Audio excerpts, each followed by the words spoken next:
Hello दोस्तों, नमस्कार। Santoshi IAS में आप सभी का स्वागत है। आज यहाँ पर हम बहुत ही मोस्ट इम्पॉर्टेंट टॉपिक करने वाले हैं। कौन कौन से? लगभग 6-7 टॉपिक आपका इसी वीडियो में कंप्लीट होने वाला है। तो प्लीज़ ये वीडियो आप पूरा देखिएगा।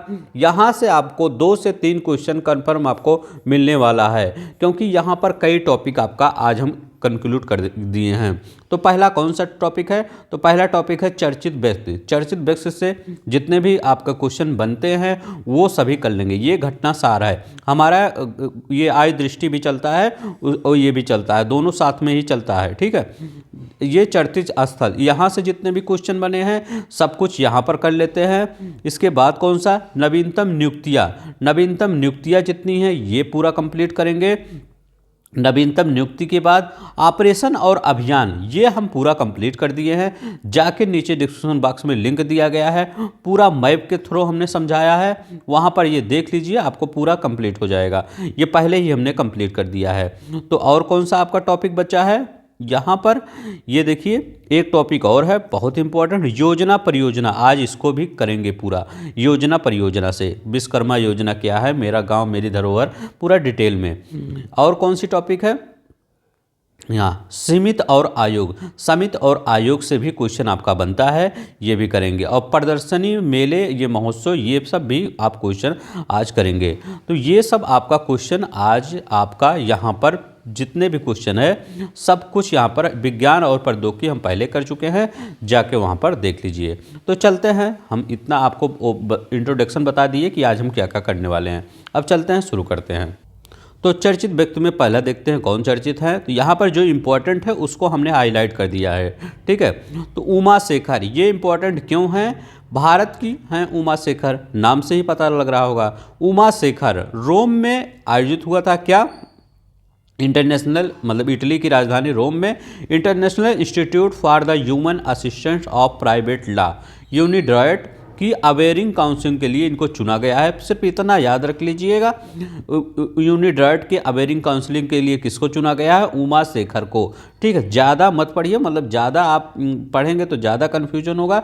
सिर्फ जितना इंपॉर्टेंट है उतना ही पढ़िए। ठीक है, अब यहाँ पर आप अगर आपको पढ़ना होगा तो पढ़ लीजिएगा, और उतना मुझे इंपॉर्टेंट नहीं लगा।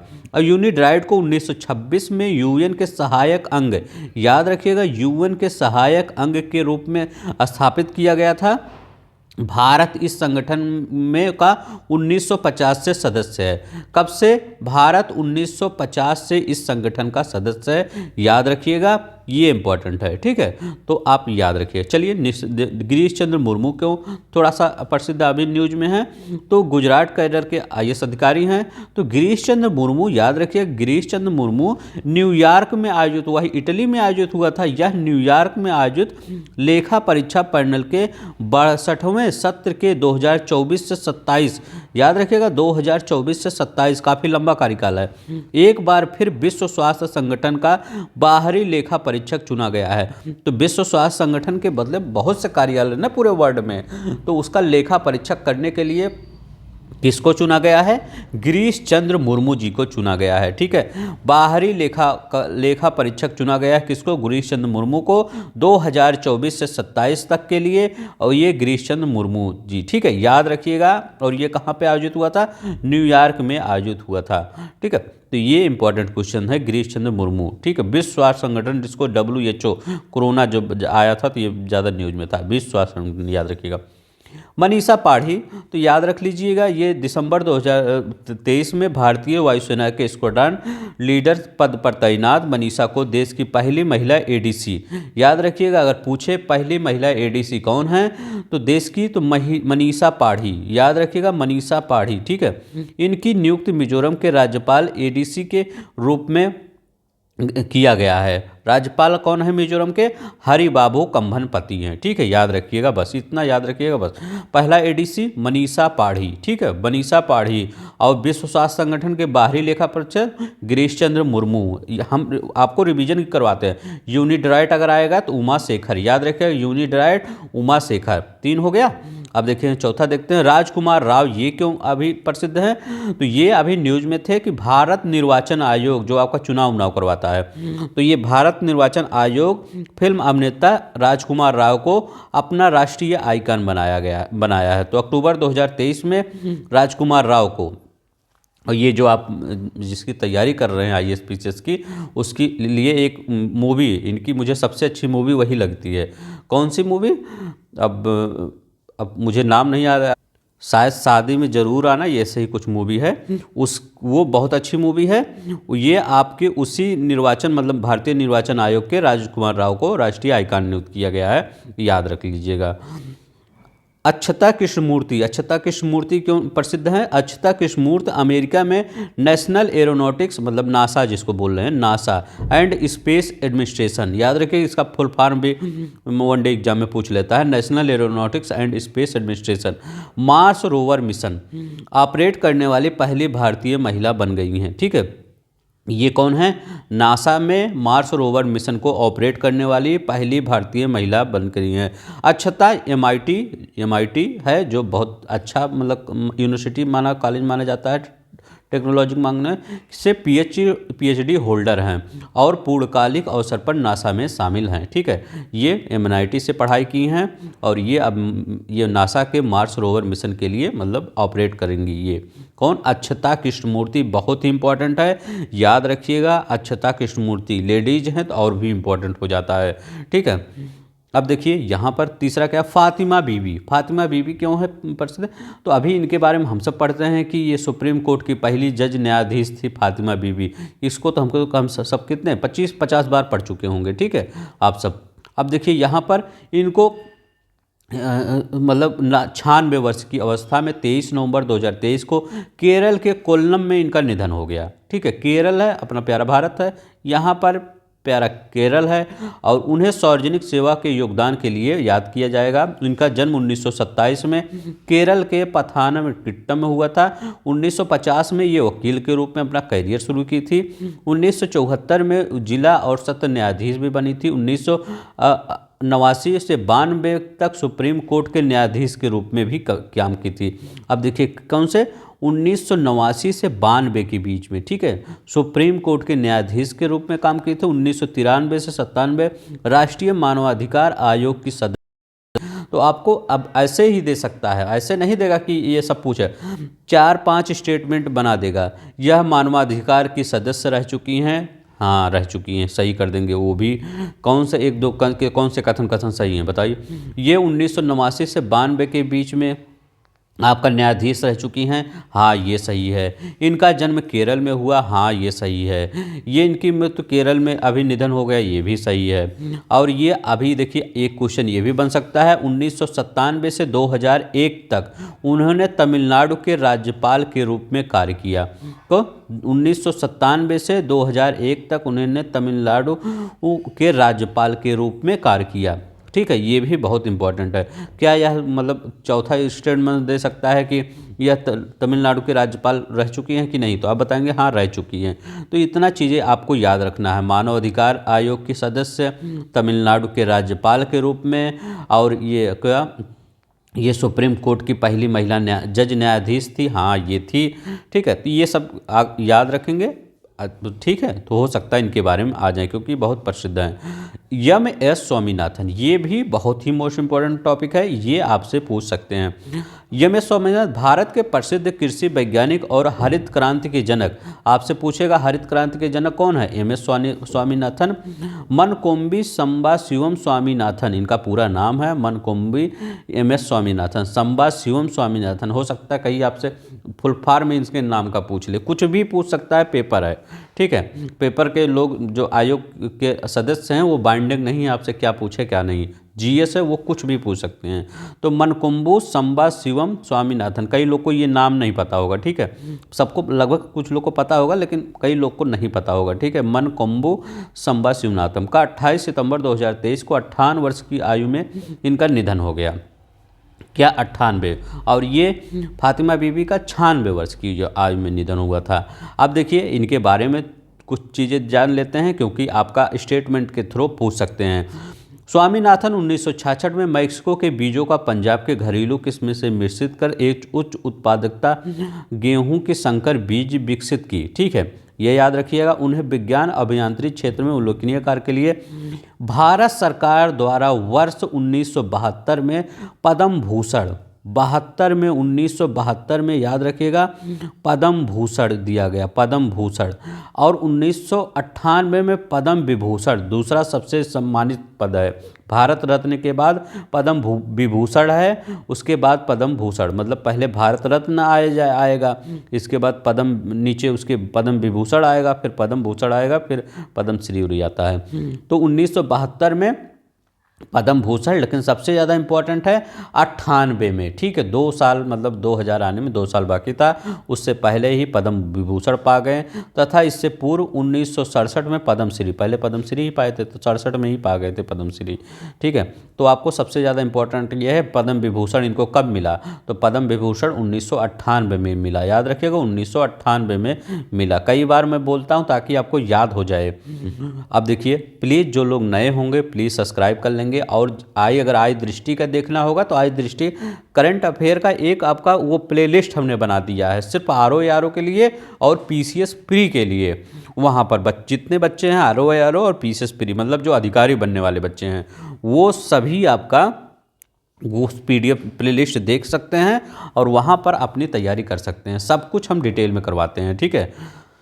फिलीपींस स्थित इंटरनेशनल राइस रिसर्च इंस्टीट्यूट, याद रखिएगा फिलीपींस स्थित इंटरनेशनल राइस रिसर्च इंस्टीट्यूट के महानिदेशक रहे स्वामीनाथन को डायरेक्ट की 84 मादक उपाधियां मिली हैं, ठीक है। एक बात मैं और बताना चाहता हूं, थोड़ा सा मेरी बातों को ध्यान रखिए। देख रहे हैं आपका पीसीएस कितने समय, कम समय में आपका रिजल्ट दे रहा है। कोई ऐसा आयोग बता दीजिए आईएएस को छोड़ के, आईएएस भी इतना समय में नहीं दे पा रहा है इस समय, कि इतना जल्दी आपका रिजल्ट, कोई एक आयोग बता दीजिए, ठीक है। बिहार, मतलब ये शिक्षक भर्ती की बात नहीं कर रहा हूँ, जो आयोग मतलब ये बड़ी जॉब है, तो बिहार के तो मानना पड़ेगा, वहाँ पर गवर्नमेंट ने अच्छा काम किया है। और आपका अगर कोई भी है ये उत्तर प्रदेश की सबसे एक्टिव संस्था इस समय बन गई है उत्तर प्रदेश पीसीएस। तो प्लीज़ आप सब कुछ भूल के, अगर 1 साल में आपको नौकरी लेनी है, 1 साल में एसडीएम का रुतबा लेना है, डीएसपी का रुतबा लेना है, या तहसीलदार का कोई भी रुतबा लेना है, तो आप 1 साल पूरा देश दुनिया भूल जाइए और 1 साल अपना पूरी ज़िंदगी दे दीजिए, पूरी ज़िंदगी बन जाएगी, आपकी पूरी लाइफ बन जाएगी। और आपका ये चैनल आपके हर पीसीएस के लिए पूरा गाइडेंस करेगा, ठीक है। सिर्फ आप बने रहिएगा, ये पूरा चैनल आपको गाइड करेगा। चलते हैं, देखिए 84 मानद उपाधियाँ कहाँ मिली। तो टाइम मैगजीन ने 20वीं सदी के सबसे प्रभावशाली एशियाई व्यक्तियों में उन्हें 1999 चुना। तो टाइम मैगजीन ने ही आता, तभी जैसे बांग्लादेश की शेख हसीना को टाइम मैगजीन ने कवर किया था, तो इससे उनको 20वीं सदी के 20 सबसे प्रभावशाली व्यक्तियों में से उन्हें 1999 में चुना गया था, ठीक है। तो 1999 में 98 में क्या मिला था, पद्म विभूषण, और 1999 में टाइम मैगजीन। ऐसे स्टेटमेंट बना के आपको देगा क्वेश्चन वहाँ पर। राहुल मिश्र जी क्यों फेमस है, तो इनके बारे में थोड़ा याद रख लीजिए। भारत के फैशन डिजाइनर राहुल मिश्र सितंबर फ्रांस के सेबेलियन डांस एल अड्रे ड्रेस आर्ट एंड ड्रेस लेटेस्ट का प्रतीक चिन्ह भेंट किया गया, ठीक है। इनको किसको, सेवेलियर डांस एल्ड अड्रे ड्रेस आर्ट एट ड्रेस लेटेस्ट का प्रतीक भेंट किया गया राहुल मिश्रा को। अब इनके पुराना दिया गया है तो इससे आपको नहीं मतलब है। यह पुरस्कार जीतने वाले पहले भारतीय हैं, ये याद रखिएगा, ठीक है। यह पुरस्कार जीतने वाले पहले इनको अंतर्राष्ट्रीय ब्लू मार्क पुरस्कार भी प्रदान किया गया है, तो याद रखिएगा पुरस्कार पहले जीतने वाला, देख लीजिएगा, उतना हमको नहीं पढ़ लो। पायल छापड़ा हरियाणा के जिंद जिले की निवासी मेजर पायल छापड़ा पैरा स्पेशल फोर्सेज, याद रखिएगा पैरा स्पेशल फोर्सेज के लिए प्रोबेशन पास करने वाली भारत की पहली महिला आर्मी सर्जन बन गई हैं। कौन, भारत की पहली महिला आर्मी सर्जन बन गई हैं, कौन, पायल छाबड़ा। जो महिला आर्मी सर्जन होते, अभी तक पुरुष थे, अब ये महिला आर्मी सर्जन बन गई हैं। उन्हें सितंबर 2023 में आगरा में आयोजित एक समारोह में मैरून बेरेट से सम्मानित किया गया। तो पायल छाबड़ा का नाम याद रखिएगा, इम्पोर्टेंट है। हेमंत बिश्व शर्मा क्यों न्यूज में हैं, तो असम के मुख्यमंत्री हेमंत, ये अक्सर न्यूज में ही रहते हैं। सिंगापुर के Lee Kuan Yew exchange fellowship के लिए सितंबर 2023 में चुना गया है। ठीक है, तो याद रखिए हेमंत बिस्व शर्मा ये सिंगापुर से रिलेटेड है। ली कुआंग एक्सचेंज फेलोशिप, ठीक है, इनको चुना गया है। यह इससे पूर्व केंद्रीय मंत्री अरुण शौरी और पूर्व मुख्यमंत्री मध्य प्रदेश के शिवराज सिंह चौहान को इसके लिए चुना गया था। ठीक है, और पूर्व योजना आयोग के पूर्व अध्यक्ष मोन्टेक सिंह अहोलिया को भी मिल चुका है ये सम्मान। ठीक है, तो मिलता रहता है ये हमारे जो हस्तियाँ हैं बड़े बड़े इन सबको। मनोहर सिंह गिल, भारत के पूर्व मुख्य चुनाव आयुक्त मनोहर सिंह गिल, याद रखिएगा मनोहर सिंह गिल का 15 अक्टूबर 2023 को नई दिल्ली में निधन हो गया। कब? 15 अक्टूबर 2023 को नई दिल्ली में आपका निधन हो गया। ठीक है, ये मुख्य चुनाव आयुक्त थे पूर्व, इनके बारे में इतना याद रखिए, ज़्यादा नहीं। शेख हसीना, अभी हम कहे हैं, बांग्लादेश के प्रधानमंत्री शेख हसीना हाल ही में टाइम कवर स्टोरी में एक राजनीतिक घटना के रूप में प्रतिष्ठित किया गया है। उन्हें पिछले दशक में एक देहाती जूट उत्पादक से एशिया प्रशांत तेजी से बढ़ती अर्थव्यवस्था तक बांग्लादेश की वृद्धि का मार्गदर्शन करने के लिए महत्वपूर्ण भूमिका निभाई है। क्योंकि बांग्लादेश की जो प्रोग्रेस है काफ़ी अच्छा कर रहा है, और वही पाकिस्तान की प्रोग्रेस नीचे जा रही है और बांग्लादेश की एकदम ऊपर चली जा रही है। इसीलिए टाइम जो ऊपर जा रहा है उनको कवर करेंगे ही। ठीक है, टाइम कवर स्टोरी यही है और ज़्यादा कुछ नहीं है। इनके बारे में देख लीजिएगा, अगर आपको इम्पोर्टेंट लगे तो पढ़ लीजिएगा, उसे हमको कुछ इम्पोर्टेंट ज़्यादा नहीं लगा है। 2009 से ये प्रधानमंत्री के रूप में है। अब देखिए जॉर्जियो नेपोलितानो, ठीक है, नाम सब भी इन सब का ऐसे रहता है। इटली के पूर्व राष्ट्रपति जॉर्जियो नेपोलितानो, अभी जॉर्जिया मेलोनी आपका नाम तो रट गया होगा जबान पे, लेकिन ये पूर्व राष्ट्रपति ये हैं जॉर्जिया नेपोलितानो की 98 वर्ष की आयु में निधन हो गया। तो इतना है बस। अब देखिए 2006 से 15 के इटली के राष्ट्रपति के रूप में थे। लगातार दूसरे वर्ष के निर्वाचित होने वाले इटली के पहले राष्ट्रपति थे। ठीक है, लगातार 2 बार निर्वाचित होने वाले। ठीक है, कौन? इटली के पहले राष्ट्रपति थे। बिशन सिंह बेदी, भारत के पूर्व महान क्रिकेटर बिशन सिंह बेदी का लंबी बीमारी के पश्चात 23 अक्टूबर 2023 को नई दिल्ली में निधन हो गया। वह 77 वर्ष की आयु के थे। ठीक है, तो अब इनके बारे में अगर कुछ आपको पढ़ना हो पढ़ लीजिएगा, नहीं तो आगे बढ़िए। डॉक्टर एस बद्रीनाथ, नेत्र चिकित्सा के प्रसिद्ध चिकित्सक डॉक्टर एस बद्रीनाथ की 23 वर्ष की अवस्था में 21 नवंबर 2000 को चेन्नई में निधन हो गया। ठीक है, इनके बारे में देख लीजिए। एस बद्रीनाथ को 1991 डॉक्टर BC राय पुरस्कार, 1983 में पद्मश्री और 96 में पद्म भूषण से सम्मानित किया गया। ये इंपॉर्टेंट था इसलिए हम लगा दिए। ठीक है, BC राय पुरस्कार से पूछ सकता है इनको BC राय पुरस्कार मिला है कि नहीं, तो मिला है। पद्मश्री भी मिला है और पद्म विभूषण। आप भी बताइए कब उनको, आपका MS स्वामीनाथन को पद्म विभूषण कब मिला? विभूषण, भूषण नहीं कर रहे हैं, विभूषण। तो 1998 में पद्म विभूषण मिला। कब? 1998 में पद्म विभूषण मिला। ठीक है, तो और 99 में क्या हुआ? टाइम मैगजीन ने कवर किया था। सुब्रत राय कौन है? सहारा समूह के उद्यमी सुब्रत राय की 75 वर्ष की आयु में 14 नवंबर 2023 को निधन मुंबई में हो गया। ठीक है, तो इनके बारे में इतना याद रखिएगा। डॉक्टर कमल मेघराजानी, भारतीय मूल के अमेरिकी चिकित्सक डॉक्टर कमल को सितंबर 2023 में 23-24 सत्र के लिए व्हाइट हाउस फेलो के रूप में 15 सदस्यों की सूची में शामिल किया गया है। डॉक्टर कमल 1 वर्ष के लिए व्हाइट हाउस के वरिष्ठ कर्मचारियों, कैबिनेट सचिवों और अन्य शीर्ष अधिकारियों के साथ काम करेंगे। ठीक है, तो अच्छा पद मिला है कमल मेघराजानी को। महुआ मोइत्रा, ये थोड़ा सा सुर्खियों में है। कैश फॉर क्योरी, किस मामले में? कैश फॉर क्योरी के मामले में। क्या होता है इसमें? कैश लेती हैं मतलब ये, और ये मतलब घूस लेती हैं और क्योरी करती हैं संसद में कि कोई मुद्दा उठाती हैं। ठीक है, जो कोई सेठ महाजन इनको पैसा दे दिए कि आप ये मुद्दा उठाइए। ठीक है, तो जो संसद में उठाया जाएगा वो पूरे देश का मुद्दा बन जाता है।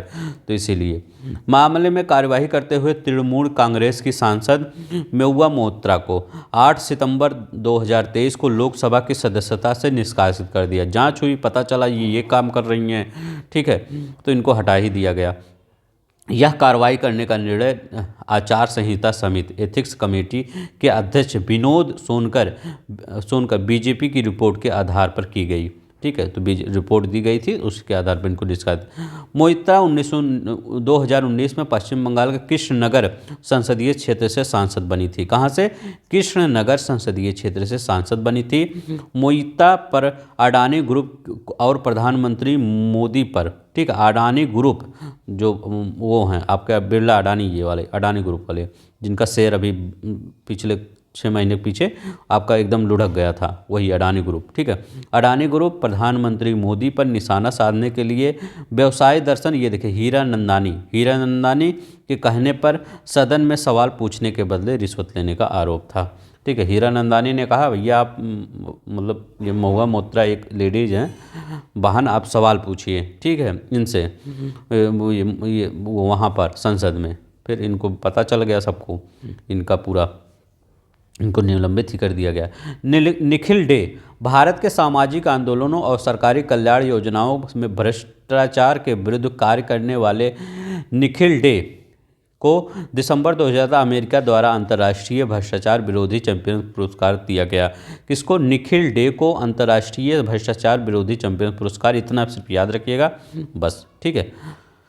राजस्थान के आरटीआई कार्यकर्ता निखिल भारत में मजदूर किसान शक्ति संगठन के सह संस्थापक हैं। किसके? मजदूर किसान शक्ति के संस्थापक। अंशुमन झिगरन बहुत न्यूज में है, इनको याद करिएगा। नवी मुंबई के खुले समुद्र में तैराक अंशुमन झिगरन खतरनाक नॉर्थ चैनल को पार करने वाले दुनिया के सबसे कम उम्र के युवा तैराक बन गए हैं। खतरनाक नॉर्थ चैनल, ठीक है, नॉर्थ चैनल को पार करने वाले दुनिया के सबसे कम उम्र के तैराक बन गए हैं।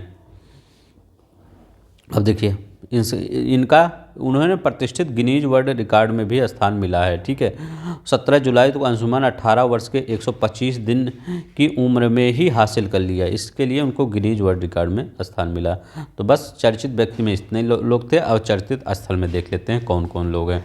ठीक है, ओगोसवारा द्वीप श्रृंखला जापान। ओगोसवारा अक्टूबर 2023 में के अंत में प्रशांत महासागर में जल के नीचे हुए ज्वालामुखी विस्फोट के बाद जापान की ओगोसवारा द्वीप श्रृंखला के आसपास के क्षेत्र में एक नया द्वीप उभर आया। ठीक है, तो जापान में, ठीक है, ज्वालामुखी से निकले मलबा से बने एक द्वीप का आकार 200 मीटर लंबा है, इसका व्यास लगभग 100 मीटर है। ओगोसवारा द्वीप, जिसे बेनिन द्वीप समूह भी कहा जाता है, एक ज्वालामुखी द्वीप है। तो ये आपसे पूछ सकता है कि ओगोसवारा द्वीप कहाँ है, तो कहाँ है? जापान में है। ठीक है, याद रखिएगा जापान में है। ये कौन सा प्रकार का द्वीप है? ये ज्वालामुखी द्वीप है, यही याद करिए बस। आर्गोलैंड। हाल ही में नीदरलैंड के यूट्रेक्ट विश्वविद्यालय के भूवैज्ञानिकों ने एक विशाल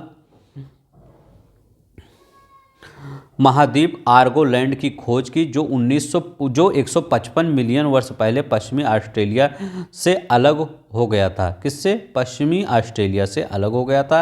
यह कभी सुपर कॉन्टिनेंट गोंडवाना का अभिन्न अंग था। यह कभी सुपर कॉन्टिनेंट गोंडवाना का, जो गोंडवाना दो है ना, एक आपका कौन सा है? एक लॉरेशिया है, एक गोंडवाना है। मेन ऊपर लॉरेशिया था, नीचे गोंडवाना, तो ये गोंडवाना का ही भाग था। अब कह रहे हैं पश्चिमी ऑस्ट्रेलिया, अब ऑस्ट्रेलिया कहाँ है, नीदरलैंड कहाँ है, तो कैसे? लेकिन जब पहले ये था, तो जब टूटे थे तो यहाँ बच गया होगा। ठीक है, तो यही ऑर्गेलैंड की खोज, ऑर्गेलैंड याद रखिएगा, नीदरलैंड में ऑर्गेलैंड। गोल्ड कोस्ट अभी क्यों चर्चा में? इसने कहा कि हम भैया मेज़बानी नहीं कर पाएंगे। किसकी? राष्ट्रमंडल खेल की मेज़बानी नहीं कर पाएंगे, बहुत पैसा खर्च होता है। ऑस्ट्रेलिया के तटीय शहर कोस्ट गोल्ड में हाल ही में 2026 में प्रस्तावित राष्ट्रमंडल खेलों की मेज़बानी से मना कर दिया। कहें हम ये राष्ट्रमंडल खेल का आयोजन नहीं कर पाएंगे। इस शहर ने वर्ष 2018 में किया था खेल की मेज़बानी, और पिछला राष्ट्रमंडल खेल 2022 कहाँ हुआ था? बर्मिंघम, इंग्लैंड में हुआ था। ठीक है, बर्मिंघम में हुआ था। तो गोल्ड कोस्ट ने मना कर दिया कि हम 2026 में जो आपका राष्ट्रमंडल खेल है उसकी मेज़बानी नहीं कर रहे हैं, हमें माफ़ करिएगा। मुगलू कौन है? मुगलू केंद्रीय मंत्रिमंडल ने 4 अक्टूबर 2023 को तेलंगाना के मुगलू में समक्का सरक्का, याद रखिए ये बहुत इंपॉर्टेंट है। समक्का वेरी मोस्ट इंपॉर्टेंट लगाइएगा इसको, समक्का सरक्का। ठीक है, एक बार आप भी बोलिए, समक्का सरक्का केंद्रीय जनजाति विश्वविद्यालय। याद रखिएगा, केंद्रीय जनजाति विश्वविद्यालय की स्थापना को मंजूरी दी गई है। तेलंगाना में केंद्रीय जनजाति विश्वविद्यालय का नाम उनके नाम आदिवासी देवी समक्का और सरक्का के नाम पर रखा गया है। तब जब तेलंगाना में ये विश्वविद्यालय बन रहा था तो ये सब लोग सोचे नाम क्या रखा जाए। तो एक लोग आए, मतलब ऐसे मैं कहानी बता रहा हूँ, पूरा मत समझिएगा उसको। एक लोग आए, कहें सर एक देवी जी हैं, मतलब देवी हैं, उनके नाम पे अगर रख दीजिए तो ज़्यादा सही होगा। तो कहें क्या नाम है बताइए उनका। तो वो बोला समक्का और सरक्का। तो वो तो बोल लिया, अधिकारी लोग जो नाम रखने वाले थे वो बोल ही नहीं पा रहे थे। कहें नहीं यही नाम, तो अधिकारी लोग कहें चलिए यही नाम रखा। तो मोदी जी से परमिशन लिया गया, तो हाँ ये नाम सही है। मोदी जी ने कहा नहीं देवी जी हैं तो इनका नाम इनके नाम पे रखिए, अच्छा है। तो समक्का और सरक्का ये वहाँ के, मतलब मैं ये कहानी बता दिया ताकि आपको याद रहे। ठीक है, कोई वो नहीं है। ठीक है, तो ये कहाँ, तेलंगाना के केंद्रीय जनजाति विश्वविद्यालय का नाम आदिवासी समक्का और सरक्का के नाम पर, आदिवासी देवी है ना, ये देखिए वो आदिवासी, नहीं तो आप कहेंगे ये नाम कहाँ से आ गया। ठीक है, तो थोड़ा याद रहेगा तो सही है। आदिवासी देवी समक्का और सरक्का, ठीक है, इनके नाम पर रखा गया। कहाँ पे, तेलंगाना में। आप आंध्र प्रदेश में मत लगा दीजिएगा, तेलंगाना के मुगलू में। ठीक है, तेलंगाना के मुगलू में। कोया आदिवासी समुदाय पर कर लगाने वाले स्थानीय शासकों के खिलाफ 13वीं सदी में लड़ाई समक्का और सरक्का, ये जो देवी हैं, ये इनकी भूमिका के लिए उन्हें सम्मानित करने हेतु विश्वविद्यालय का नाम उनके नाम पर रखा गया। तो असली ये है कहानी, अभी जो मैं बता रहा था वो कहानी तो वैसे ही है। ये 13वीं सदी में लड़ाई लड़ी थी। ठीक है, तो कहानी भी याद रखिए। ये अब तो आपको याद ही होगा। तेलंगाना याद रखिएगा, वो आंध्र प्रदेश नहीं। धोरोड़ो गुजरात, अब ये क्यों प्रसिद्ध है।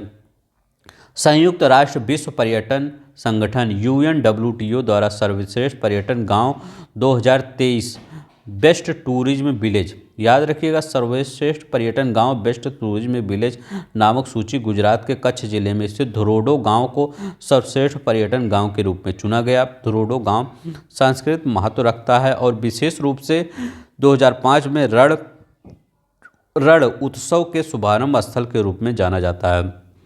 पर्यटन गांव की इस सूची में लगभग 260 ने आवेदन किया था, 54 का सिलेक्शन हो पाया। मध्य प्रदेश का जो माडला गांव है, इसको अपग्रेड प्रोग्राम के तहत शामिल किया गया है। अब देखिए इसमें यह मतलब हुआ सब क्यों, ये इसकी बैठक वैठक हुई कहाँ, मतलब ये कहाँ सेलेक्ट किया गया। तो उज्बेकिस्तान, जिसकी राजधानी ताशकंद है, ये समरकंद में, ऐतिहासिक शहर समरकंद में UNWTO द्वारा सर्वश्रेष्ठ पर्यटन गांव का पुरस्कार घोषित किया गया है। कौन सा गांव है एक बार देख लीजिए, धोरोडो गुजरात का। उधमपुर, ये क्यों फेमस है, तो ये सिर्फ याद रखिएगा, जम्मू कश्मीर के उधमपुर रेलवे स्टेशन का नाम शहीद कैप्टन तुषार महाजन रेलवे स्टेशन कर दिया गया। ये क्यों मतलब प्रसिद्ध हैं शहीद तुषार महाजन जी, इन्होंने 2016 में जो पुलवामा अटैक हुआ था उनका मुकाबला करते हुए इन्होंने शहादत प्राप्त की थी। तो ये काफ़ी अच्छा सराहनीय कदम है सरकार का।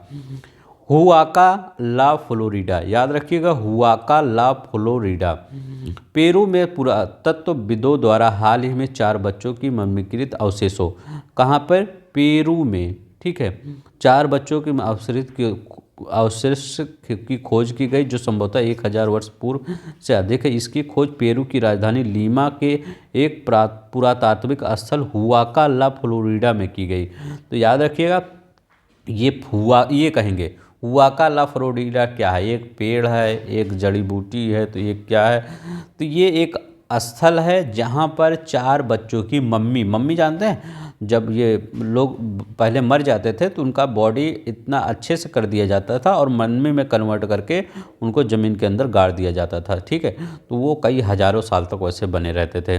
तो फ्लोरिडा में की गई इस अवशेष, मतलब ये पुरातत्व स्थल हुआका ली फ्लोरिडा के यचस्मा संस्कृत माना जाता है। तो वो कौन से अवशेष हैं, यचस्मा संस्कृत, जैसे हमारे यहाँ हड़प्पा संस्कृत है, ये सब है, तो वो यहाँ पर हुचस्मा यचस्मा, याद रखिएगा, यचस्मा संस्कृत माना जाता है।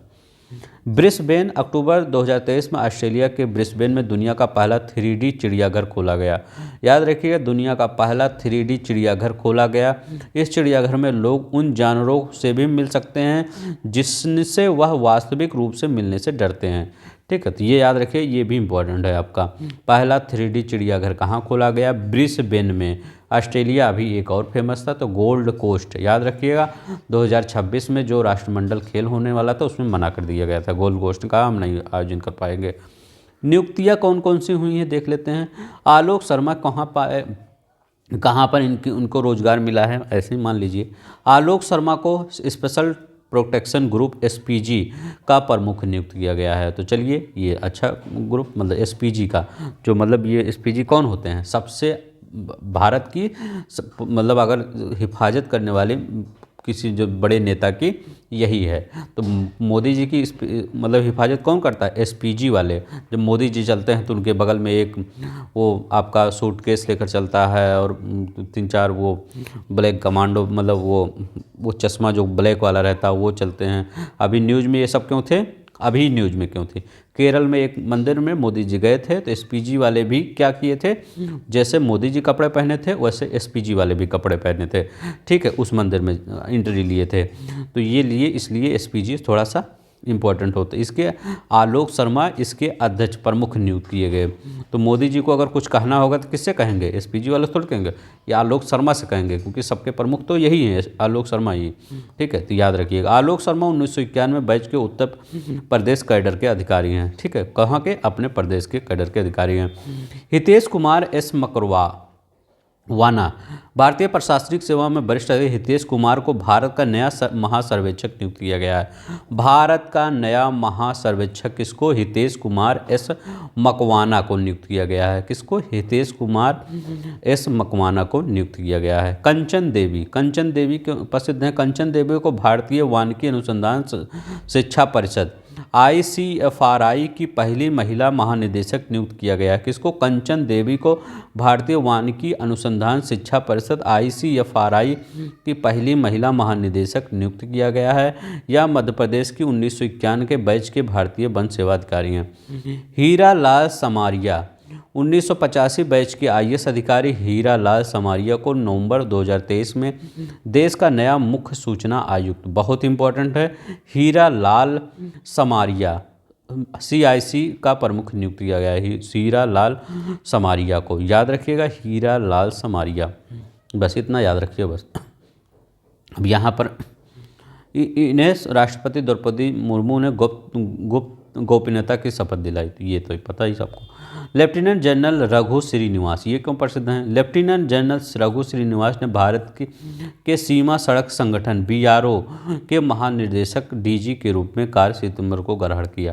तो लेफ्टिनेंट जनरल रघु श्रीनिवास, याद रखिएगा, रघु श्रीनिवास BRO के महानिदेशक बने हैं। बस इतना याद रखिए बस, ये जो आपको पढ़ना होगा तो ये पढ़ लीजिएगा। ठीक है, अरदम्बागची बहुत इंपॉर्टेंट है। जब वो आपका कोरोना आया था तो ये स्पीच देने आते थे टीवी पे। 2020 में विदेश मंत्रालय के प्रवक्ता के रूप में कार्यरत अरिंदम बागची को अब संयुक्त राष्ट्र संघ जिनेवा स्थित कार्यालय में भारत का राजदूत अस्थायी प्रतिनिधि अक्टूबर 2023 में नियुक्त किया है। ठीक है, भारतीय विदेश सेवा के वरिष्ठ अधिकारी अरिंदम बागची ने इस पद पर इंद्रमणि पांडे का स्थान ग्रहण किया है। श्रीनिवास के स्वामी, RK स्वामी हंसा ग्रुप के श्रीनिवासन के स्वामी को ऑडिट ब्यूरो ऑफ सर्कुलेंस ABC का अध्यक्ष नियुक्त किया गया है। तो इसे याद रख लीजिए। रंगनाथ R माधवन, वही जो आप वो कौन सा तनु बेट्स मनु होंगे वो मूवी है वहीं पे हैं। तो R माधवन को सितंबर 2023 में पुणे स्थित भारतीय फिल्म और टेलीविज़न संस्थान FTII का अध्यक्ष नियुक्त किया गया है। इस पर माधवन ने शेखर कपूर का स्थान लिया है। तो R माधवन को ये FTII का अध्यक्ष नियुक्त किया गया है, इंपॉर्टेंट है, याद रखिएगा। राजेश नंबियार, इनको कहाँ का? नेस्कॉम के चेयरमैन के रूप में नियुक्त किया गया है, ये याद रख लीजिए बस, ज़्यादा नहीं। नेस्कॉम के राजेश नंबियार। लोकेश सूची, international e sports federation IEFS की जनरल बॉडी के e sports federation of India के निर्देशक एवं एशियन ई स्पोर्ट्स फेडरेशन के अध्यक्ष लोकेश सूची को 3 वर्ष के कार्यकाल के लिए 2023 की सदस्य की समिति के लिए चुना गया है। बस भार्गव दास किस लिए, तो एशियाई विकास बैंक एडीबी का उपाध्यक्ष, बहुत इंपॉर्टेंट है, याद रखिएगा। एडीबी एशियाई विकास बैंक एडीबी का उपाध्यक्ष नियुक्त किया गया है। किसको, भार्गव दास गुप्ता को। के एन शांता कुमार, ये कौन है, भारतीय पत्रकारिता के अनुभवी मीडिया पेशेवर एन शांता कुमार, जो पीटीआई, जहाँ से आप न्यूज़ पढ़ते हैं, ठीक है, पेपर में देने के लिए, तो प्रेस ट्रस्ट, ये सब न्यूज़ है वहीं से आया है, पीटीआई से है। तो press trust of India PTI के मतलब निदेशक मंडल के अध्यक्ष नियुक्त किए गए हैं, तो प्रेस ट्रस्ट ऑफ इंडिया, ठीक है। तो भारतीय पत्रकारिता के अनुभवी पेशेवर एन शांता कुमार, ठीक है। थर्मन षणमुगरत्नम, बहुत इंपॉर्टेंट है, थर्मन षणमुगरत्नम, भारतीय मूल के अर्थशास्त्री थर्मन षणमुगरत्नम ने सिंगापुर के राष्ट्रपति पद का कार्यभार 16 सितंबर 2023 को ग्रहण किया। किनके स्थान पर, हलीमा याकूब को। ये कौन है, ये राष्ट्रपति, सिंगापुर में राष्ट्रपति का कार्यकाल 6 वर्ष का होता है, ठीक है, राष्ट्रपति का कार्यकाल 6 वर्ष का होता है। सिंगापुर में ही जन्मे 66 वर्षीय षणमुगरत्नम मूलतः अर्थशास्त्री हैं, ठीक है, याद रखिएगा, ये मूल क्या हैं, अर्थशास्त्री हैं, तो ये इनके बारे में याद रखिएगा। हलीमा याकूब का स्थान लिखा है सिंगापुर के राष्ट्रपति, बस अब इतना पढ़ना हो पढ़ लीजिएगा आप। इंद्रमणि पांडे ये क्यों प्रसिद्ध हैं, संयुक्त राष्ट्र संघ के जिनेवा स्थित कार्यालय में भारत के स्थायी प्रतिनिधित्व रहे राजमणि पांडे अब बिम्स्टेक, याद रखिएगा, बिम्स्टेक जो अपना ये प्यारा भारत है, इसके जो आसपास के देश हैं, इसका एक ग्रुप है, तो उस ग्रुप का नाम है Bay of Bengal initiative for multi sectoral technical and economic cooperation, BIMSTEC के महासचिव चुने गए हैं, ठीक है। तो इसका ये फुल फॉर्म भी याद रखिएगा बिम्स्टेक का, Bay of Bengal initiative for multi sectoral technical and economic cooperation, BIMSTEC, ठीक है। इस पद पर पहले कौन थे, इस पद पर पहले भूटान के बेंजिन लेकफेल का स्थान लिया उन्हें, किसने, बेंजिन लेकफेल का स्थान उन्होंने लिया है, भूटान के थे। अनीस शाह, ये कहाँ पे नियुक्त हुए हैं, महिंद्रा ग्रुप के सीईओ अनीस शाह को भारतीय वाणिज्य और उद्योग संघ फिक्की का अध्यक्ष 2023 में नियुक्त किया गया। अनीस शाह, याद रखिएगा, अनीस शाह, ठीक है, अनीस शाह को फिक्की किसको कहते हैं, भारतीय वाणिज्य और उद्योग महासंघ की 96वें वार्षिक बैठक में चुना गया। उन्हें इस पद पर सूर्यकांत पांड्या का स्थान लिया है। जितेश जान किस लिए फेमस है, 2001 के भारतीय बैच के आर्थिक सेवा अधिकारी Jitesh insolvency and bankruptcy board of India का कार्यकारी नियुक्त किया गया है। क्यू डांगू क्यों है, चीन के पूर्व कृषि और ग्रामीण मामलों के मंत्री डांगू को जुलाई में संयुक्त राष्ट्र खाद्य और कृषि संगठन UNFAO का महानिदेशक चुना गया है। तो ये संयुक्त राष्ट्र खाद्य और कृषि संगठन UN का महानिदेशक बहुत इंपॉर्टेंट है, याद रखिएगा। क्यू डांगू को राकेश पाल किस लिए प्रसिद्ध है, 19 जुलाई 2023 को राकेश पाल को भारतीय तटरक्षक बल ICG का 25वां महानिदेशक नियुक्त किया गया है। इन्हें ICG का पहला गनर होने का भी सम्मान प्राप्त हुआ है। तो भारतीय तटरक्षक का महानिदेशक राकेश पाल, ठीक है। एक बार आप ये करिएगा, इस वीडियो को 2 की स्पीड में देखिएगा, एक बार अभी देख लीजिए, एक बार पेपर जैसे नज़दीक आएगा 2 की स्पीड में इसको देख लीजिएगा, आपको बेनिफिट काफ़ी होगा, ठीक है। अब देखिए यहाँ पर न्यायमूर्ति AP शाही जुलाई 2023 में मद्रास के और पटना हाईकोर्ट के पूर्व न्यायाधीश AP शाही को राष्ट्रीय उपभोक्ता विवाद निवारण आयोग का अध्यक्ष नियुक्त किया गया। प्रीति अघलायम जुलाई 2023 में IIT मद्रास के पहले विदेशी कैंपस IIT जांजिबार कैंपस तंजानिया में की पहली निदेशक प्रीति अघलायम को नियुक्त किया गया। जो IIT जांजिबार कैंपस तंजानिया बना उसका निदेशक किसको, डायरेक्टर अघलायम, प्रीति अघलायम को नियुक्त किया गया है। वह किसी IIT की पहली महिला निदेशक हैं। रवि सिन्हा क्यों प्रसिद्ध हैं, भारतीय पुलिस सेवा को 1988 बैच के रवि सिन्हा खुफिया रिसर्च एंड एनालिसिस विंग, ठीक है, रा के प्रमुख 1 जुलाई 2023 को, वेरी मोस्ट इम्पोर्टेंट है, रा के प्रमुख कौन बने हैं, रिसर्च एंड एनालिसिस विंग इसको बोला जाता है, कौन, रवि सिन्हा बने हैं, बहुत इंपॉर्टेंट है, याद रखिएगा। ये इनकी नियुक्ति 2 वर्ष के लिए रवि सिन्हा बहुत इंपॉर्टेंट है, याद रखिएगा। ऑपरेशन अभियान, इसको हम पढ़ा दिए हैं, जाके आप नीचे आपका डिस्क्रिप्शन बॉक्स में लिंक दिया गया है, पूरा हर एक वज्र प्रहार जहाँ होता है तो उसका मैप बनाए हैं कि कहाँ पर वज्र प्रहार हुआ है, तो उसको डिनोट किए हैं वहाँ पर, तो वो आप जाके देख लीजिएगा, ठीक है। ये पूरा हम पढ़ा दिए हैं, इसलिए नहीं पढ़ा रहे हैं, ठीक है, बार बार उसको क्यों पढ़ाऊँ, ठीक है। ऐसे मैं कर दे रहा हूँ, आपको अगर पढ़ना होगा तो यहीं पढ़ लीजिएगा वीडियो पॉज करके। अब देखिए योजना और परियोजना।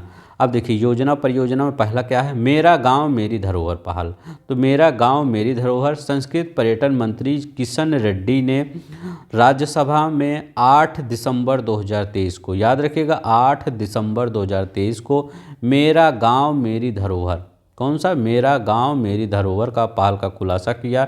इस परियोजना को देश भर के गांवों में अंतर्निहित समृद्धि को उजागर करने के लिए तैयार किया गया है, ठीक है। तो कौन, जी किशन रेड्डी ने राज्यसभा में 8 दिसंबर को मेरी गांव धर का मतलब जी किशन रेड्डी आए और राज्यसभा में कहें हम एक योजना ला रहे हैं, कौन सी योजना है, मेरा गाँव मेरे धरोहर पहल, ठीक है। तो ये आपको याद रखना हो, ये नीचे आपको पढ़ना हो तो पढ़ लीजिएगा। नीचे देखते हैं यहाँ पर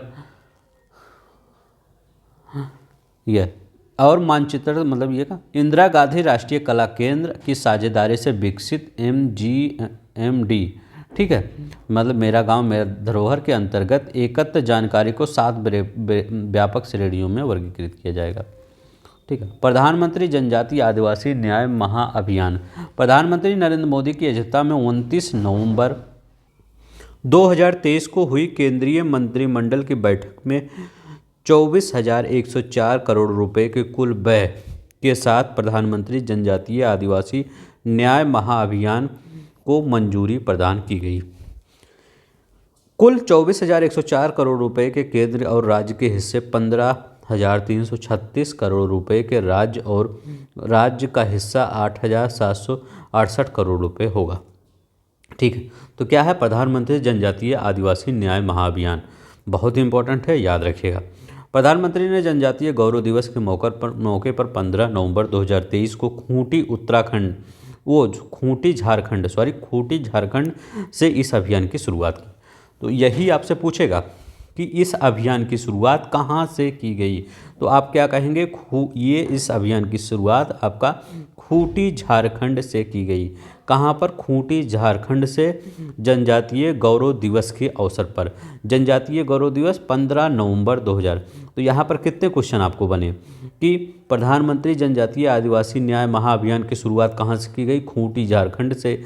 जनजातीय गौरव दिवस 15 नवंबर को मनाया जाता है, किसके मौके पर, जनजातीय गौरव दिवस के मौके पर। कितने रुपए, 24,104 करोड़ रुपए, ठीक है। इसमें 15,000 लगभग केंद्र देगी और 8,000 लगभग ये आपका राज्य सरकार देगी, ठीक है। इसका उद्देश्य क्या था, तो कमज़ोर समूहों में सामाजिक आर्थिक सुधार के लिए प्रधानमंत्री विकास मिशन शुरू किया गया। इसके बजट में लगभग 2023-24 में घोषणा की गई थी, ठीक है, बजट में घोषणा की गई थी, तो प्रधानमंत्री ने कर दिया। इसका PBTG का फुल फॉर्म क्या है, पार्टिकुलरली वल्नरेबल ट्राइबल ग्रुप्स, ठीक है, याद रखिएगा, यही पूछ सकता है आपको PBTG का फुल फॉर्म क्या है। अब देखिए PM विश्वकर्मा योजना 17 सितंबर 2023 को प्रधानमंत्री, बहुत ही इंपॉर्टेंट है, वेरी मोस्ट इंपॉर्टेंट है PM विश्वकर्मा योजना, ठीक है। अब मैं तो ये बता ही चुका हूँ। अब मैं अपने गाड़ी में आ रहा था तो आगे मेरी गाड़ी के बस थी, तो उस बस के मेरे मतलब गाड़ी के सामने मैं देख रहा था कि उसके बस के पीछे लिखा गया है PM विश्वकर्मा। तो मैं पढ़ा था कि हाँ, मैंने बच्चों को पढ़ाया PM विश्वकर्मा योजना। तो याद रखिएगा वो इतना प्रसिद्ध है PM विश्वकर्मा योजना कि वहाँ पर भी इसका एडवर्टाइजिंगमेंट चलता है, ठीक है। तो PM विश्वकर्मा योजना, तो ये प्रधानमंत्री नरेंद्र मोदी ने PM विश्वकर्मा की 13,000 करोड़ रुपए PM विश्वकर्मा योजना का शुभारंभ किया। क्या होता है इसके तहत, इसके तहत पारंपरिक शिल्पकारों और कारीगरों के 30 लाख परिवारों को बिना किसी गारंटी के न्यूनतम ब्याज दर पर ऋण सहायता प्रदान की जाएगी, ठीक है। इस योजना का उद्देश्य न केवल देश भर में ग्रामीण तथा शहरी क्षेत्रों के कारीगरों और शिल्पकारों को आर्थिक रूप से समर्थन देना, बल्कि स्थानीय उत्पादों, कला, शिल्प और के माध्यम से सदियों पुरानी परंपरा, संस्कृति और विविधता विरासत को समृद्ध करना। ठीक है, तो पीएम विश्वकर्मा योजना इतना याद रखिए, जो पारंपरिक शिल्प हैं उनके कारीगरों को आपको जितने भी लगभग कह रहे हैं 30 लाख परिवार हैं को उनको बिना किसी गारंटी के न्यूनतम ब्याज दर पर, ठीक है याद रखिएगा, परिवारों को बिना किसी गारंटी के न्यूनतम ब्याज दर पर सहायता प्रदान की जाएगी। अब देखिए ब्याज दर कितना, मतलब कितना पैसा। प्राप्त कारीगरों को 3 लाख तक का ऋण 5% के रियायती ब्याज दर पर इस योजना के तहत उपलब्ध कराया जाएगा। ठीक है, रियायती ब्याज दर में 8% की सब्सिडी भी शामिल होगी। ठीक है, प्रारंभ में 1 लाख रुपए तक ऋण लाभार्थी को दिया जाएगा। इस ऋण का पुनर्भुगतान होने पर 2 लाख रुपए का, पहले 1 लाख रुपए ऋण देंगे 1 लाख रुपए, इसके बाद ये हो जाएगा तो फिर 2 लाख रुपए ऋण दे देंगे। ठीक है, कहेंगे चलिए 3 लाख हो गया, कितने 5% ऋण पर। मेरा माटी मेरा देश अभियान 31 अक्टूबर 2023 को भारत के पहले उप प्रधानमंत्री और गृह मंत्री सरदार वल्लभ भाई पटेल की जयंती पर प्रधानमंत्री नरेंद्र मोदी की उपस्थिति में मेरा माटी मेरा देश अभियान का समापन किया गया। किसका? मेरा माटी मेरा देश का समापन किया गया। इस अभ्यास में 36 राज्यों, मतलब 36 राज्य नहीं है, 28 राज्य और 8 केंद्र शासित प्रदेश, तो 36 हो गए, तो दोनों मिला के 36 जितने राज्य या केंद्र शासित प्रदेश हैं उनमें 766 जिले के 7000 ब्लॉकों और 6 लाख से अधिक गांवों में 20,000 से ज़्यादा प्रतिनिधि 8,000 से ज़्यादा अमृत कलश लेकर दिल्ली के कर्तव्य पथ पर पहुँचे। बहुत ही इंपॉर्टेंट क्वेश्चन है, ये याद रखिए क्योंकि इससे न्यूज़ में था, ये सुर्खियों में था, इससे क्वेश्चन आपका बनने की पूरी संभावना है। अमृत कलश यात्रा भारत के हर कोने से मिट्टी और विभिन्न क्षेत्रों से पौधे लेकर राष्ट्रीय शुद्ध स्मारक के पास, राष्ट्रीय युद्ध स्मारक, ठीक है, दिल्ली में राष्ट्रीय युद्ध स्मारक नहीं, वहीं पे भव्य अमृत वाटिका की कल्पना करती है, जो एक भारत श्रेष्ठ भारत का प्रतीक है। मतलब ये अपना पूरा प्यारा भारत है, यहाँ से भी लेकर जाएंगे मिट्टी पौधा, यहाँ से सब ले जाके यहाँ पे दिल्ली में, यहाँ पर एक अमृत वाटिका। ठीक है, तो इस अभियान का नाम याद रखिएगा, मेरा माटी मेरा देश। ठीक है, हर जगह का माटी एक जगह जाएगा। ठीक है, थोड़ा थोड़ा अब देखिए यहाँ पर आप पढ़ लीजिएगा। ये राष्ट्र के नायकों पर प्रति श्रद्धा का बढ़ावा देना है। प्रधानमंत्री नरेंद्र मोदी ने 9 अगस्त 2023 को आज़ादी के अमृत महोत्सव के हिस्से के रूप में, कब 9 अगस्त 2023 को मेरा माटी मेरा देश अभियान और अमृत कलश यात्रा की परिकल्पना की, जिसका नोडल एजेंसी संस्कृत मंत्रालय है। तो मेरा यही सब पूछेगा यह मतलब मेरा माटी मेरा देश किसकी कल्पना कब? ये प्रधानमंत्री 9 अगस्त 2023 का। इसका नोडल मंत्रालय कौन है? संस्कृत मंत्रालय है। किसके अवसर पर? आज़ादी के अमृत महोत्सव पर मेरा माटी मेरा देश। इतना याद रखिएगा, मेरा माटी सब जगह से मट्टी लाकर पेड़ पौधा लाकर युद्ध स्मारक के पास लगाना है। ठीक है, मोदी जी ने कहा ये काम करिए। इस अभियान का नारा था मिट्टी को नमन वीरों को वंदन। ठीक है, मिट्टी को नमन, मिट्टी उठाएंगे तो नमन करेंगे। कोई मिट्टी आप लेने जा रहे हैं कहीं से, मान लीजिए चेन्नई से लेकर जा रहे हैं दिल्ली में, तो वहाँ नमन करेंगे। इसके बाद वीरों को ले जाकर, वीरों को जब वहाँ पर लगाएंगे बनाएंगे अपना वो, तो वहाँ वीरों को वंदन, क्योंकि युद्ध स्मारक हैं तो वीरों को वंदन करेंगे। तो मिट्टी को नमन वीरों को वंदन बहुत ही इम्पोर्टेंट है, यहाँ से क्वेश्चन बनने की पूरी संभावना है आपका। ठीक है, मेरा युवा भारत प्लेटफॉर्म, मेरा युवा भारत प्लेटफॉर्म। प्रधानमंत्री नरेंद्र मोदी ने 31 अक्टूबर 2023 को देश के युवाओं के लिए मेरा युवा भारत, वेरी मोस्ट इम्पॉर्टेंट है, नामक प्लेटफॉर्म का शुभारंभ किया। प्रधानमंत्री नरेंद्र मोदी की अध्यक्षता में केंद्रीय मंत्रिमंडल ने 11 अक्टूबर को मेरा युवा भारत, याद रखिएगा, मेरा युवा भारत नामक संस्था की मंजूरी दी। ठीक है, अब देखिए मेरा युवा भारत प्राथमिक उद्देश्य युवा विकास के लिए एक संपूर्ण सरकारी मंच बनाना, इसका उद्देश्य है। राष्ट्रीय युवा नीति ने युवा की परिभाषा के अनुरूप इसे 15 से 29 आयु के युवाओं के लिए केंद्रित किया गया है। ठीक है, तो जो 15 से 29 वर्ग के आयु के युवा होंगे उनके लिए ये है पूरी तरह से। इसकी तरह किशोरियों के लिए बनाए गए कार्यक्रम घटकों में लाभार्थियों की उम्र, जो किशोरों के लिए बनाए गए कार्यक्रम घटकों के लिए 10 से 19 वर्ष होगी। ठीक है, विशेष रूप से जो किशोर। स्किल ऑन व्हील्स, याद रखिए स्किल ऑन व्हील क्या है?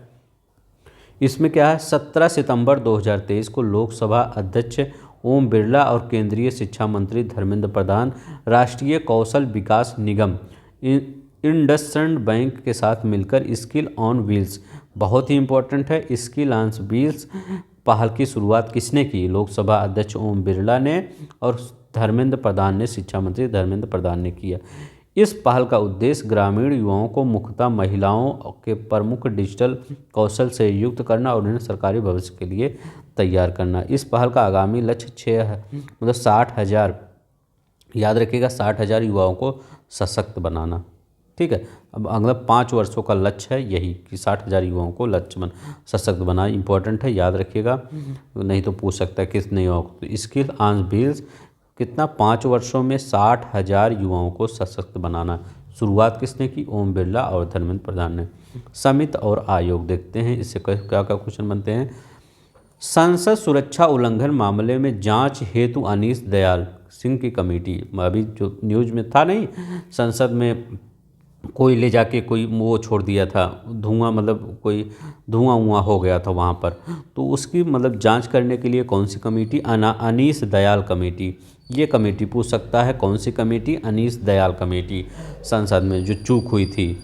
तो 14 दिसंबर 2023 को वो संसद की सुरक्षा में हुई चूक के मामले में जांच हेतु सीआरपीएफ के महानिदेशक अनीश दयाल सिंह की अध्यक्षता में, ये सीआरपीएफ के महानिदेशक हैं अनीश दयाल, ठीक है, इनका नाम भी याद रखिएगा, अध्यक्षता में 15 दिसंबर को एक कमेटी का गठन किया गया। इस कमेटी में देश की अन्य सुरक्षा एजेंसियों के सदस्य विशेषज्ञ शामिल थे। हमको तो एक बात ये समझ में नहीं आता कि इसकी पूरी न्यूज़ चैनल में कम से कम एक हफ्ते पहले इसका पूरा डिटेल में आ गया था। न्यूज़ चैनल, हर न्यूज़ चैनल ने दिखा रहा था कि संसद पर कुछ उस दिन होने वाला है, तो क्यों वहाँ पर सुरक्षा व्यवस्था वो एक्टिव नहीं की गई?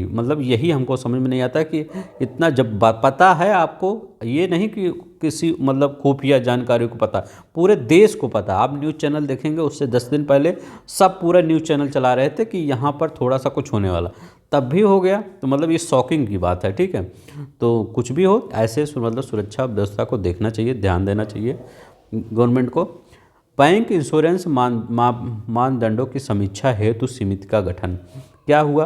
अक्टूबर 2023 में भारतीय बीमा नियामक और विकास प्राधिकरण IRDAI बैंक इंश्योरेंस मानदंडों की समीक्षा हेतु IRDA कार्यकारी निदेशक मीना कुमारी की अध्यक्षता में समिति का गठन किया गया।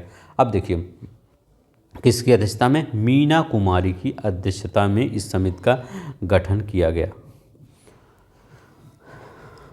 अभी एक देश एक चुनाव के लिए पूर्व राष्ट्रपति कोविंद की अध्यक्षता में उच्च स्तरीय समिति, ये देखिए, ये बहुत इंपॉर्टेंट है। ये आपका देश में पंचायत नगरों चुनाव के लिए सभी विधानसभाओं व आपका लोकसभा तक के सभी चुनाव, ठीक है, चाहे पंचायत हो, चाहे नगर निकाय हो, चाहे लोकसभा हो, सभी चुनाव साथ ही संपन्न कराने की दिशा में सरकार ने एक कदम बढ़ा दिया है। सभी चुनाव जो होंगे एक साथ होंगे, इसके ये सब आप जानते होंगे। फिर ये देख लीजिए कौन कौन इसमें सदस्य हैं। 8 सदस्यीय, किसमें कितने सदस्य हैं? 8 सदस्य हैं। कितने? 8 सदस्य हैं। 2 सितंबर 2023 को किया गया, ठीक है। इसका गठन 2 सितंबर 2023 को किया गया। इसके अध्यक्ष कौन थे? रामनाथ कोविंद जी।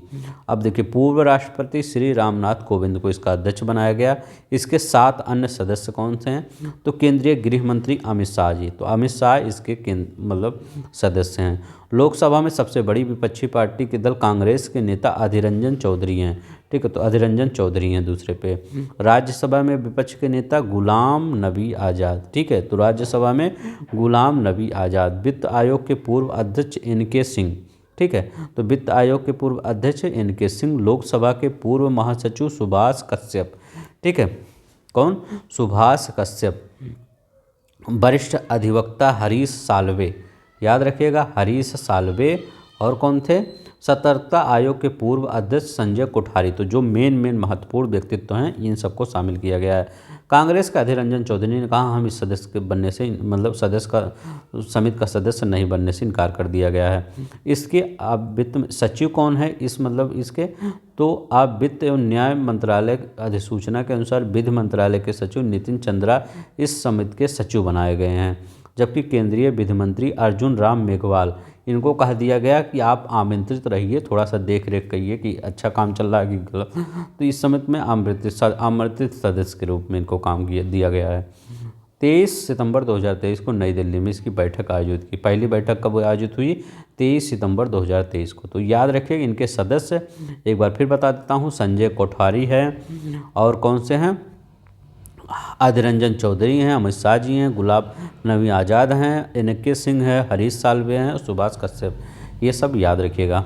महेश चंद्र समिति कौन है? राष्ट्रीय शैक्षिक अनुसंधान और प्रशिक्षण परिषद NCERT द्वारा national institute of education planning and administration निम्पा के चांसलर महेश चंद्र पंत की अगस्त 2023 में इस समिति का स्थापना की गई। ठीक है, इनकी अध्यक्षता में इस समिति के सह अध्यक्ष प्रिंसटन यूनिवर्सिटी के प्रोफेसर मंजुल भागवत को बनाया गया। तो ठीक है, तो नीपा के अध्यक्ष महेश चंद्र पंत, याद रखिएगा, इंपॉर्टेंट है, देख लीजिएगा थोड़ा सा। विवेक देवराय, फिलैंथ्रोपिया सुधा मूर्ति, प्रसिद्ध गायक शंकर महादेवन शामिल हैं इस मतलब परिषद के अध्यक्ष विवेक। 19 सदस्यीय समिति, इस प्रमुख सदस्यों में प्रधानमंत्री के आर्थिक सलाहकार, परिषद के अध्यक्ष विवेक देवराय, सुधा मूर्ति और शंकर महादेवन भी शामिल हैं। समिति का उद्देश्य NCERT द्वारा पाठ्यक्रम का संशोधन करना है। पाठ्यक्रम में जो संशोधन होगा फिर इस पर विवाद होगा, अभी आगे जब ये संशोधन होगा तो इस पर न्यूज़ चैनल में विवाद बनेगा तो आपको पता चल जाएगा। अभी से याद कर लीजिए महेश चंद्र समिति। ठीक है, अब यहाँ देखिए प्रदर्शन और सम्मेलन, मेले और महोत्सव। ठीक है, तो ये कौन है? अब देखिए आर्टिफिशियल इंटेलिजेंस पर वैश्विक भागीदारी शिखर सम्मेलन 2023 GPAI। ठीक है, 12 से 14 दिसंबर 2023 को नई दिल्ली में आर्टिफिशियल इंटेलिजेंट वैश्विक भागीदारी शिखर सम्मेलन 2023 global partnership on artificial intelligence का आयोजन किया गया। इस सम्मेलन का उद्घाटन भारत मंडपम में प्रधानमंत्री नरेंद्र मोदी ने किया। ठीक है, याद रखिएगा इस सम्मेलन का उद्घाटन भारत मंडपम में अब मोदी जी ने किया है तो इम्पोर्टेंट होगा ही। तो आर्टिफिशियल इंटेलिजेंस वैश्विक भागीदारी शिखर सम्मेलन का उद्घाटन किसने किया? मोदी जी ने, भारत मंडपम, कहाँ पर? जहाँ पर G20 हुआ था वहीं पर। सम्मेलन में दुनिया के लगभग 27 देशों ने हिस्सा लिया। इसके अलावा 150 से अधिक वक्ताओं ने अपने विचार प्रस्तुत किए। तो ये सब याद रखिएगा। केंद्रीय मंत्री राजीव चंद्रशेखर ने कहा कि AI के लिए भविष्य को निर्धारित, मतलब अब AI ही भविष्य होगा। आगे देखिएगा, कोई कितना भी कह ले कि ये बैन हो जाएगा, ये हो जाएगा, आगे जिस प्रकार से इंटरनेट ने बूस्ट ला दिया पूरे इकोनॉमी में, हर चीज़ में, उसी तरह आगे देखिएगा आने वाले 5 साल में पूरा बूस्ट हो जाएगा। पूरा आपका जो पूरा लाइफ है वो ही चेंज हो जाएगा आने वाले सिर्फ 5 साल, आप देख लीजिएगा।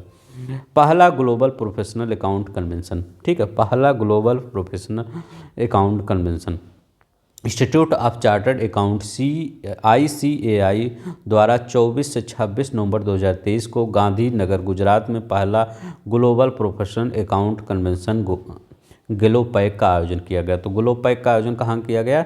गांधीनगर गुजरात में, इतना याद रखिए। इसकी थीम क्या थी? Connecting globe creating value. ठीक है, ये देखिए ग्लोपैक लेखांकन पेशेवरों के लिए एक शक्तिशाली पारिस्थितिकी तंत्र बनाने और वाणिज्य और सुविधा प्रदान करने के लिए और पेशे से जुड़े मुद्दों और चुनौतियों पर मूल्यवान अंतर्दृष्टि साझा करने के लिए एक संयुक्त उपयुक्त मंच है।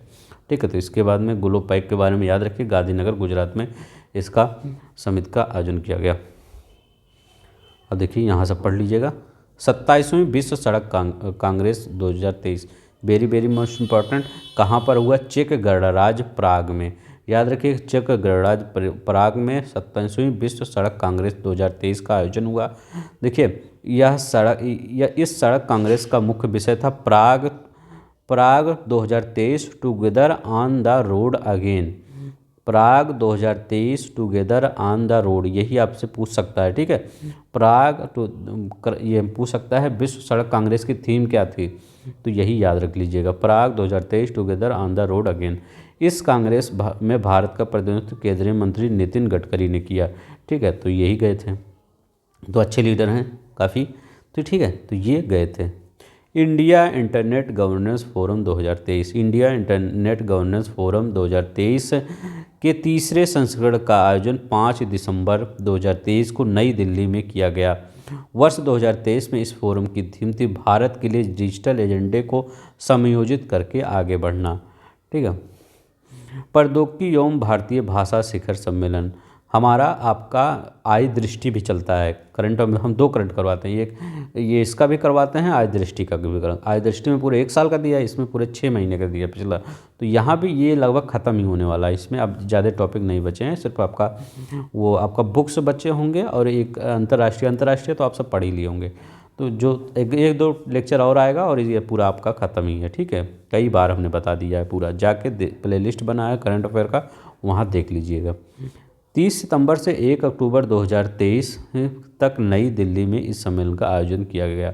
ठीक है, अब ये वाला जो और टॉपिक बच रहे हैं उसको हम उसमें करवा देंगे आय दृष्टि में, क्योंकि वहाँ पर थोड़ा पूरा 1 साल का दिया गया है, तो हो सकता है पुराना ही 1 साल के पीछे का आ जाए, तो मैं वहाँ पर जब करवाऊँगा तो पूरा करवा दूँगा, 6 महीने 1 साल का पूरा।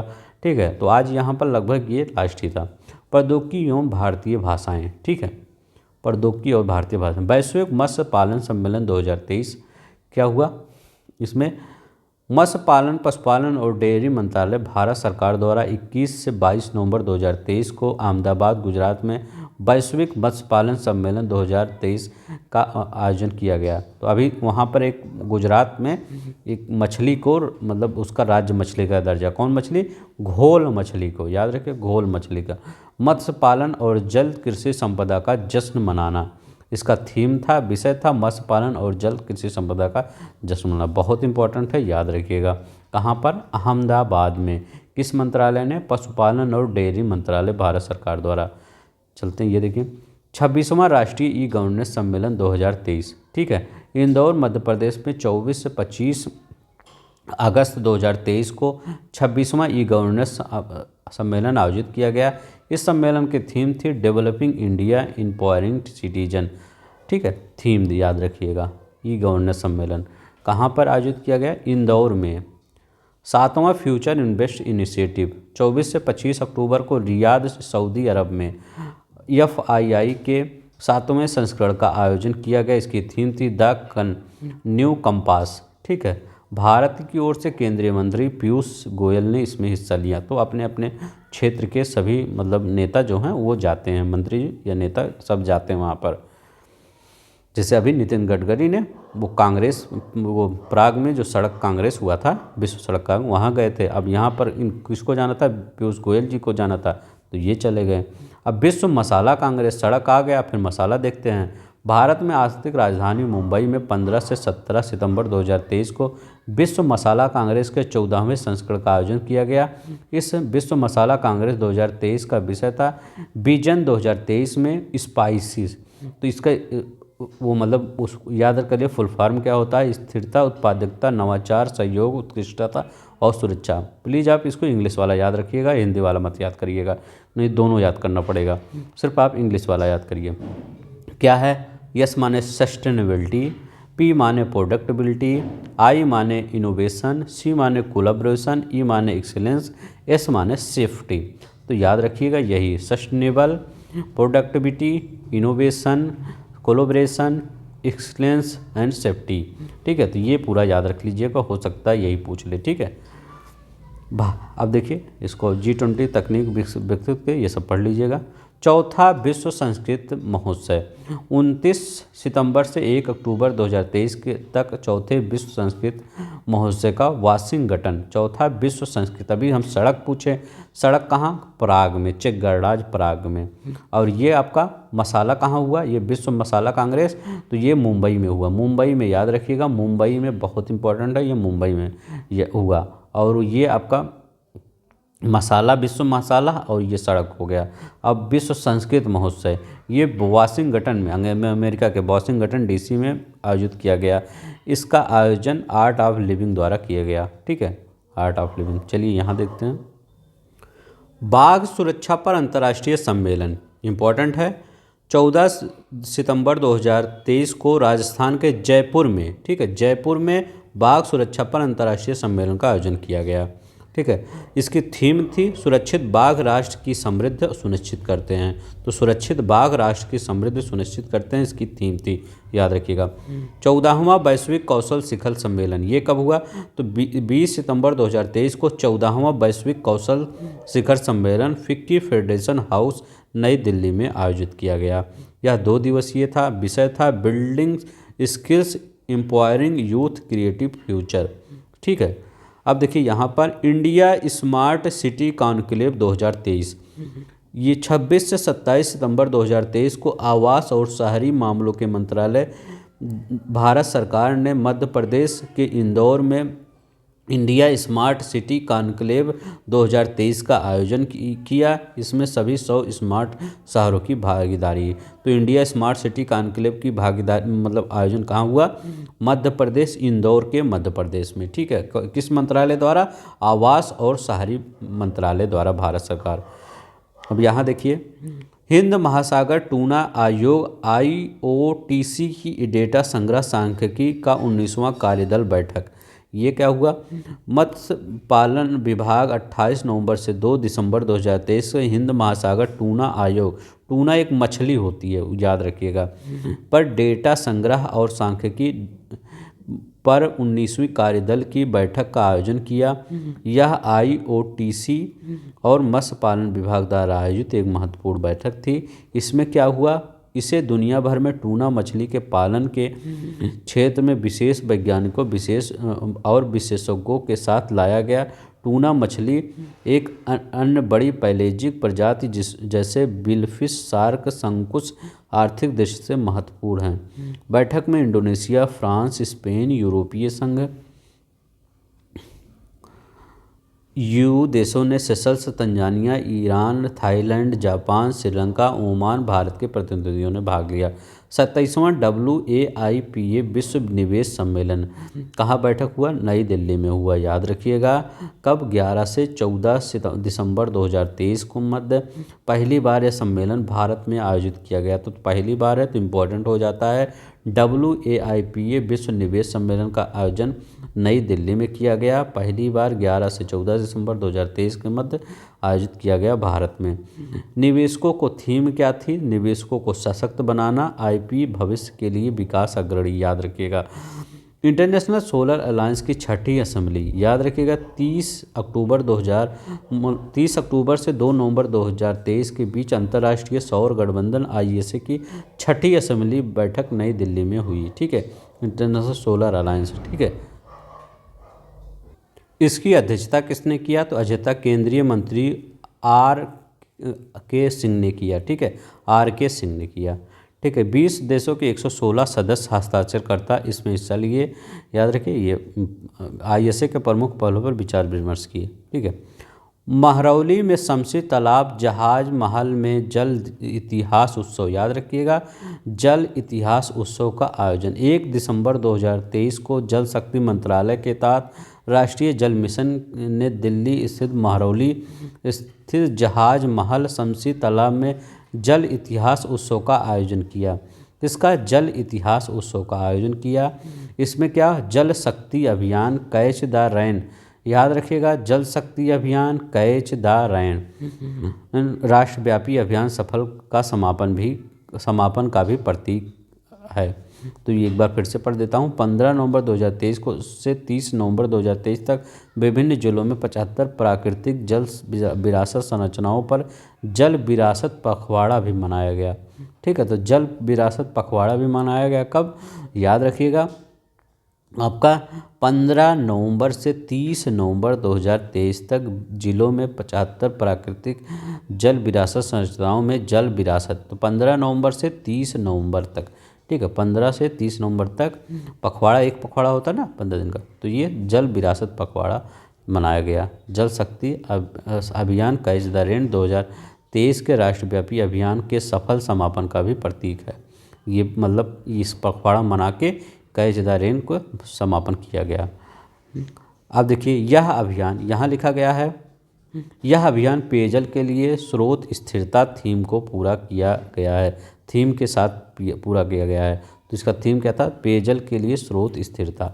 ठीक है, पेयजल के लिए स्रोत स्थिरता। विश्व कॉफ़ी शिखर सम्मेलन का आयोजन कहाँ किया गया?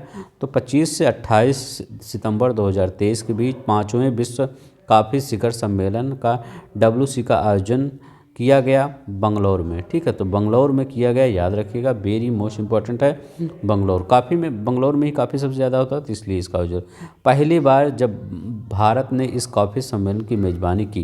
ठीक है, पहली बार विश्व कॉफ़ी शिखर सम्मेलन की थीम थी सर्कुलर अर्थव्यवस्था और पुनर्योजित कृषि के माध्यम से स्थिरता। बहुत इंपॉर्टेंट है, सर्कुलर अर्थव्यवस्था और पुनर्योजित कृषि के माध्यम से स्थिरता। टेनिस खिलाड़ी रोहन बोपन्ना को इस सम्मेलन का ब्रांड एम्बेसडर बनाया गया। किसको? टेनिस खिलाड़ी रोहन बोपन्ना को इस सम्मेलन का ब्रांड एम्बेसडर बनाया गया। विश्व कॉफ़ी शिखर सम्मेलन बंगलौर में हुआ 25 से 28 सितंबर को। इसका थीम था सर्कुलर अर्थव्यवस्था पुनर्योजित कृषि के माध्यम से स्थिरता।